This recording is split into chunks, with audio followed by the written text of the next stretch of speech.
দেখুন viewers, wood cutter machine and hammer mill machine এর মাধ্যমে উডটাকে দেখেন কেমনি গুঁড়া গুঁড়া করে ছোটো ছোটো পিসে ভাগ করা হচ্ছে।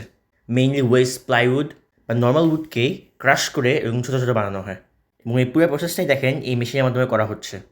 এটা বড় বড় মিল, কারখানা, ফ্যাক্টরি এসব অনেক কাজে লাগে, কারণ ওইখানে এরকম কাজে খুবই দরকার পড়ে এবং এই মেশিনটা সেই কাজ থেকে আরও অনেক সহজ বানিয়ে ফেলে।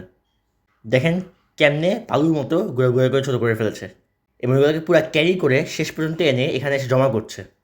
সো পুরো কাজটি আসলে অটোমেটিকলি কমপ্লিট করা হচ্ছে এবং এখানে কিন্তু মেশিনটা শেষ নয়। দেখেন এদিকেও আরও কিছু পার্ট আছে যার মাধ্যমে এটাকে পুরা ফ্যাক্টরিতে প্রসেস করা হচ্ছে।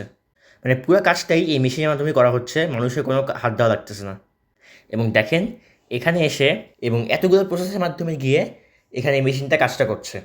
আসলে ফ্যাক্টরিগুলোতে এরকমই মেশিন পাওয়া যায়, কারণ অনেক হিউজ অ্যামাউন্টে আসলে এরকম প্রোডাকশন করতে হয় এবং শেষ পর্যন্ত গিয়ে ওই টুকরোগুলোকে একদম ক্রাশ করে গুঁড়ো গুঁড়ো করে বালুর মতো বানানো হয়েছে এবং এখানে রেখে দেওয়া হয়েছে একসাথে।